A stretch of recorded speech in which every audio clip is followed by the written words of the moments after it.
जिनके ना माता के पिता है ना पिता का पता, अमंगल वेशधारी, अमंगल जगह पर रहने वाले, तुम रही राजन की पुत्री। क्या कहा? तुम राजा की पुत्री हो, संपूर्ण सुख समृद्धि वाली, घर मकान परिवार में रहने वाली, किंतु शिव क्या है? शिव जी जो है पर्वत पे निवास करते हैं। और सेवा कौन करते हैं उनकी? नंदी और भृंगी, भूत बलित जो होते हैं। कौन?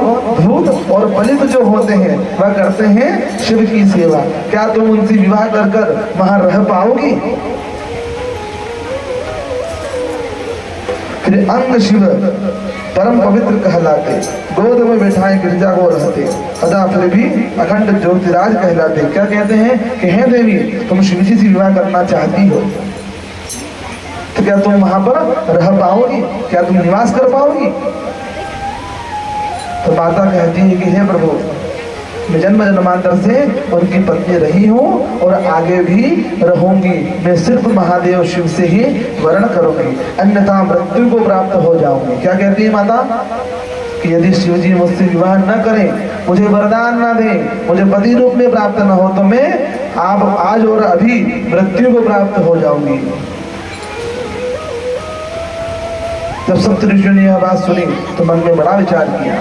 माता पार्वती को शुभ वरदान देकर वहां से वे चले गए और महादेव शिव जी को जाकर सारा कथन सुनाया और कहा कि प्रभु, उनकी भक्ति आप में अखंड है, वह आपसे विवाह करना चाहती है, स्वयं शिवा है। इतना कहने पर भगवान प्रसन्न हो गए और माता पार्वती के समक्ष प्रकट हो गई और माता से कहते हैं, हे सखी, अपने मन की अभिलाषा कहो। क्या कहते हैं भगवान? कि अपने मन की अभिलाषा कहो। तो माता कहती है, हे प्रभु, आप सर्वोत्तम ज्ञानी हैं, सब जानने वाले, मन की बात को जानने वाले, भला मैं आपसे क्या कहूँ? आप सब जानते हैं। तो भगवान ने यहाँ पर वरदान दिया है कि तुम मेरी अर्धांगिनी बनोगी, मेरे अर्ध आसन पे विराजमान होगी, तो शिवा कहलाओगी, पार्वती कहलाओगी। यहाँ भगवान ने माता पार्वती को वरदान दिया है। तो भगवान वहां से अपने स्थान को चले आए। कुछ समय व्यतीत होने के बाद माता पार्वती ने घर जाकर सारा वृत्तांत सुनाया। तो यहाँ हिमान बड़े प्रसन्न होने लगे। सब देवताओं को यहाँ पर बुलाया गया।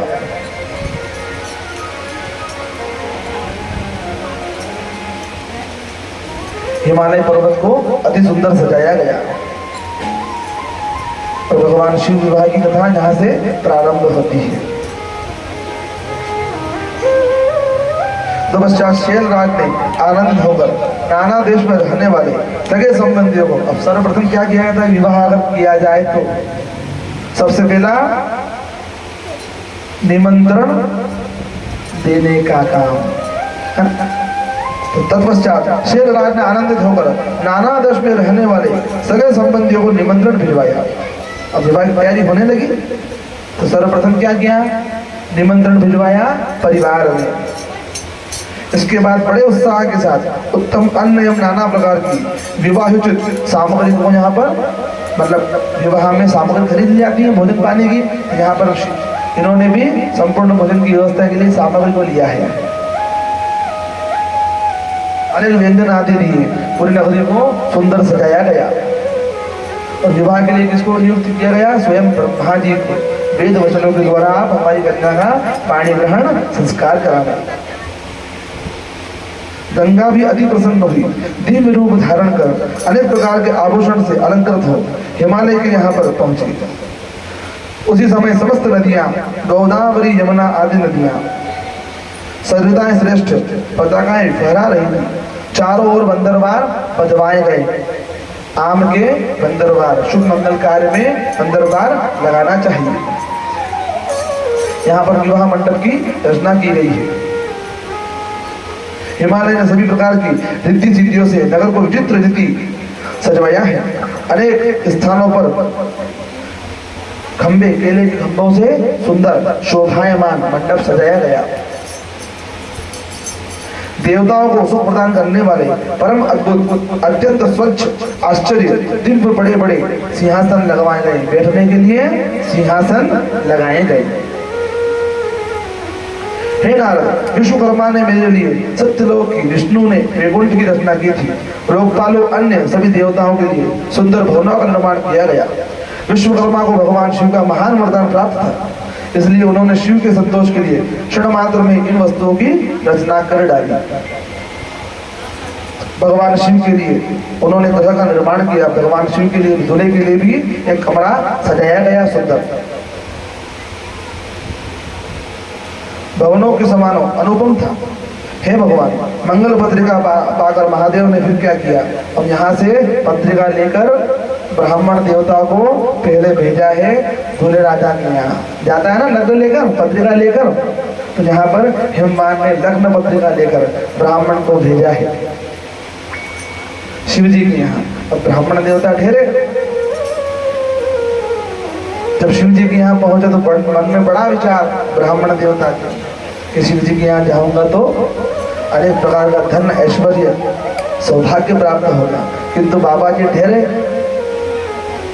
चपटी भभूत में है खजाना कुबेर का, है ना। वहां जाकर भगवान शिव को पत्रिका दी तो बाहर नंदी ने रोक लिया। और नंदी ठहरे, हे ब्राह्मण आप कहाँ जा रहे हैं? तो मंगल गायन करते हुए बताते हैं कि मैं विवाह पत्रिका, शुभ लग्न पत्रिका लेकर आया हूँ। भगवान शिव को यहाँ पर ब्राह्मण द्वारा लग्न पत्रिका दी गई। भगवान को कहा गया कि प्रभु इस तिथि को आपका शुभ विवाह कार्य संपन्न होगा। भगवान को पत्रिका दी गई है और यहाँ पर आनंद से सारा कार्य किया गया। तब ब्राह्मण देवता ठहरे, दक्षिणा चाहिए। अब लग्न लेके जाए तो दक्षिणा भी चाहिए, अन्न धन भी चाहिए। अब बाबा जी ठहरे तो क्या किया, मुट्ठी भरकर राख महाराज जी के झोले में डाल दी। अब ब्राह्मण कहे कि गजब जजमान मिला, दिया भी तो क्या दिया, मुट्ठी भर राख। बड़ा आश्चर्य करने लगे कि गजब जजमान के यहाँ हिमवान जी ने मुझे भेज दिया कि राख लगाए, राख में ही रहे। क्या कहते हैं कि दूल्हा कैसा कि राख लगाए, राख में रहे और राखदार का राख का ही दान करे। किंतु उन्हें यह समझ में नहीं आया कि स्वयं शिव है। भस्मी में भी अनेक प्रकार के खजाने दे सकते हैं, अनंत काल तक सुख होकर रानी मोक्ष को प्राप्त हो सकता है। शिव जो है विरक्त है। यहाँ भगवान ने राग दी, ब्राह्मण बड़े व्याकुल होने लगे और गुस्से में आकर पोटली को फेंक दिया और जैसे ही फेंका तो वह स्वर्ण रत्न आभूषण बन गए। किंतु फेंकने के बाद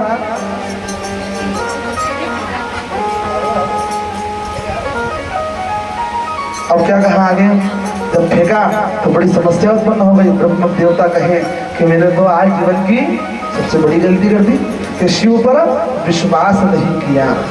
विश्वास से भस्मी भी यदि मिल जाए तो वह किसी खजाने से कम नहीं।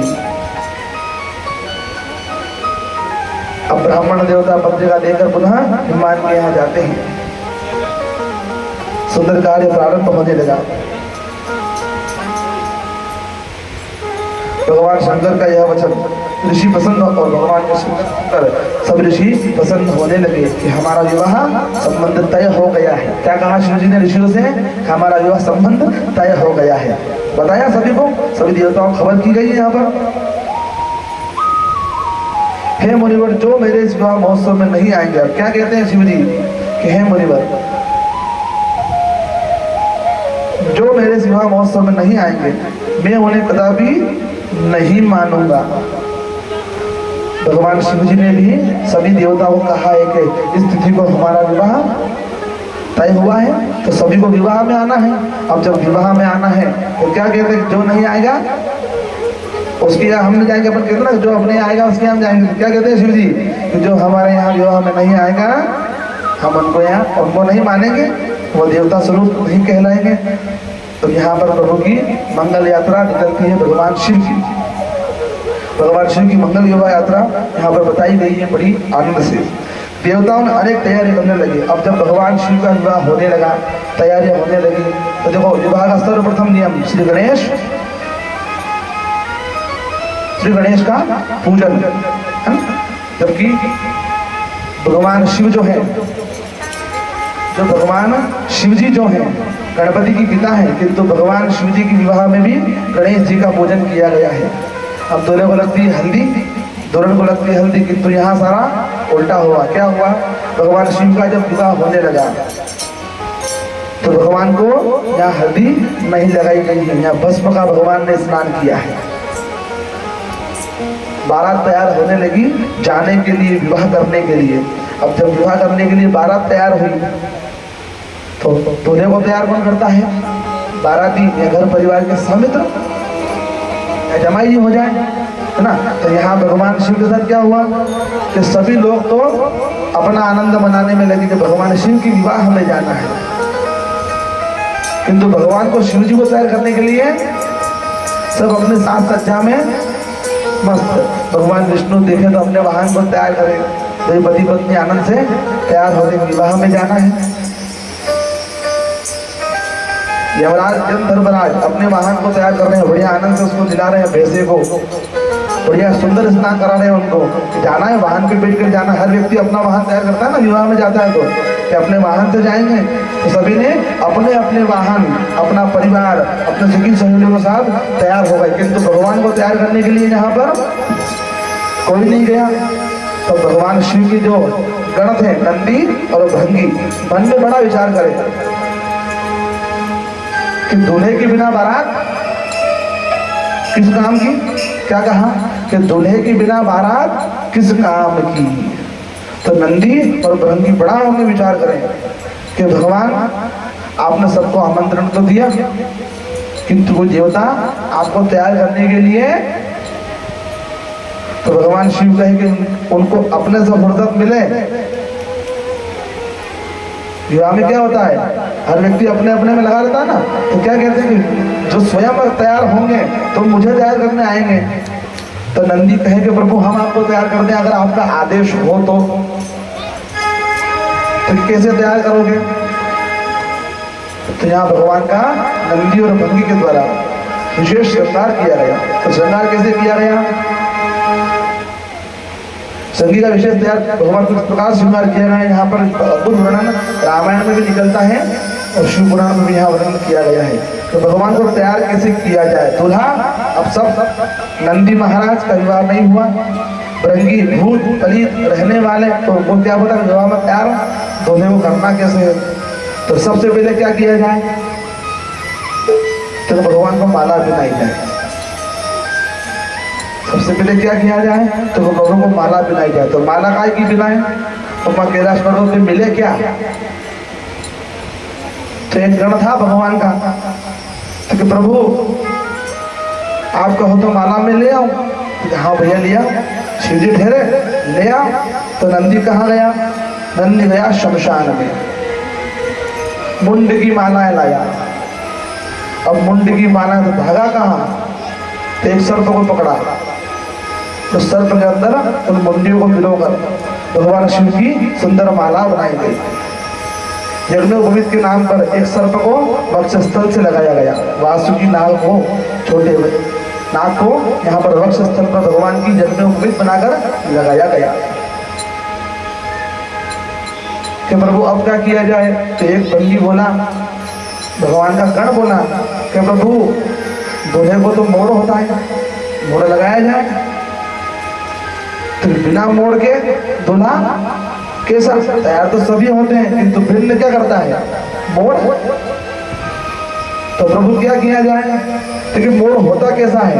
अब भूत ठहरे, नंदी भृंगी ठहरे, तो प्रभु मोड़ होता कैसा है। ठीक, कुछ नहीं, बस यहाँ कुछ लटकना चाहिए सामने, बाकी तो काम सब हो जाएगा। अब क्या किया जाए। तो एक गण थे प्रसन्न, तो प्रभु रुको, अभी बनाता हूँ आपके लिए मोड़। तो बढ़िया आनंद की कंदरा में गए, पर्वत की कंदराओं में जा करके 8-10 सांप पकड़े, पतले पतले ढूंढे। पतले पतले सांप पड़कर सबको गठान लगा दी, सबकी पूंछ लटका दी। तो प्रभु बांधे कहाँ पर? जटाएं तो खुली है, तो कुछ रंगियों ने मिलकर भगवान की यहाँ पर जटा को बांधा है। अब जटा बांधा तो सांपे का काम, पगड़ी बनाई जाती है दूल्हे को, तो भगवान जटा बड़ी है तो जटा हो गई, पगड़ी हो गई। अब पगड़ी पर यहाँ पर भगवान के मस्तक पर मोड़ बांधा गया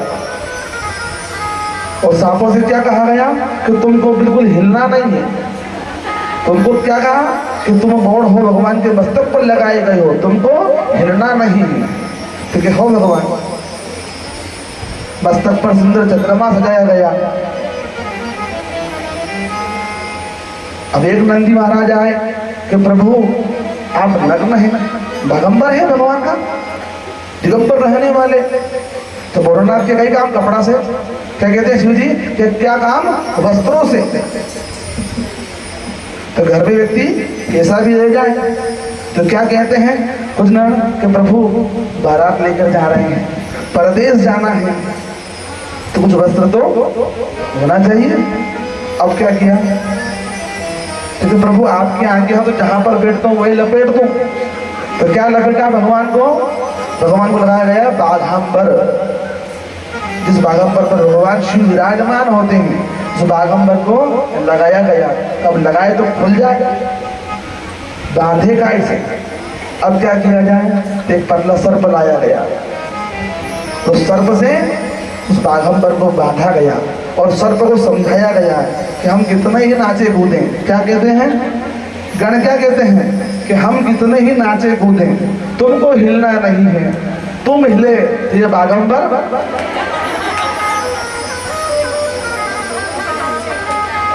अब कुछ आए कि प्रभु आपका श्रृंगार कैसे किया जाए? अब श्रृंगार में पाउडर लगाए। तो एक भृंगी गए हैं शमशान में, किसी की मृत्यु हो गई थी, वहां से ताजी भस्म लेकर के भगवान को भस्म से लेपित किया गया। कानों में कुंडल पहनाए गए सर्पों के, हाथों में बाजूबंद पहनाए गए सर्पों के। बड़ा आनंद आ रहा था सभी को। तो भगवान तैयार हो गए, प्रभु आपकी महिमा का गान नहीं किया जा सकता। किंतु भूत बलित को ये नहीं पता कि विकराल स्वरूप भगवान का हो गया है। यहाँ भगवान बड़े विकराल स्वरूप में हो गए, जो देखे वो डर जाए। अब देवता लोग पहुंचे कहाँ पर? भगवान शिव के यहाँ। जैसे ये भगवान का स्वरूप देखा, सब देवता का प्रभु आप तो पीछे पीछे आ जाओ, हम तो चले।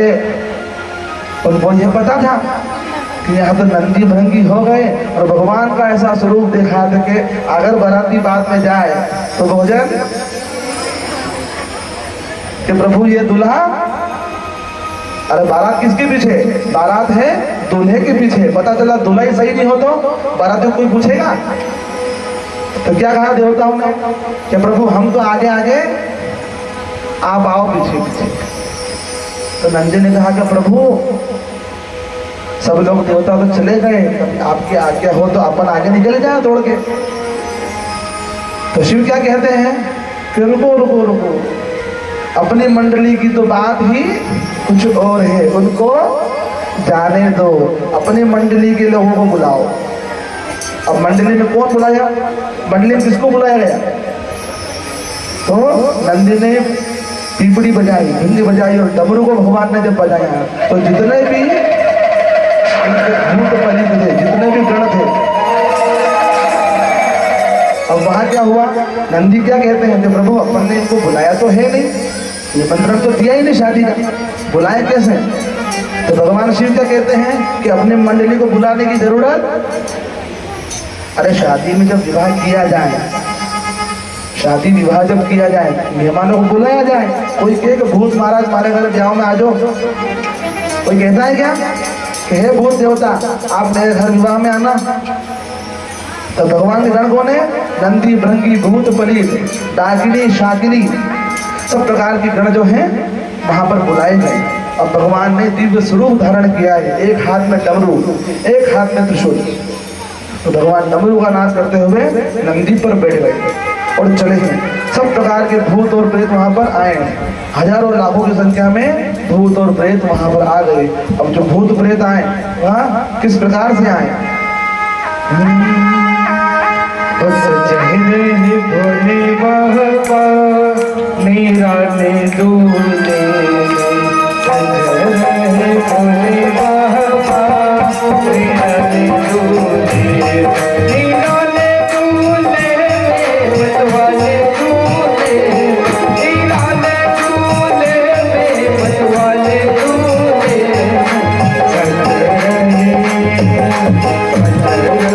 भोले बाबा निराले दूल्हे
भवन भोलेनाथ की जय जय। यहाँ पर प्रभु दिव्य बारात लेकर चले। अब बारात में हर प्रकार का भूत। कौन था? हर प्रकार का भूत चलने को तैयार हुआ। अब भूतों का प्रकार यहाँ पर बताया है। किसी का हाथ है, किसी का पैर है, किसी का मुख मस्तक मुख हाथ में लेकर वह चल रहा है और आनंद से नाच रहा है भगवान के विवाह में। यहाँ भगवान के विवाह में सभी प्रेम से आनंद से चल रहे हैं और भगवान का जय जयकार लगा रहे हैं। बोलो भोलेनाथ।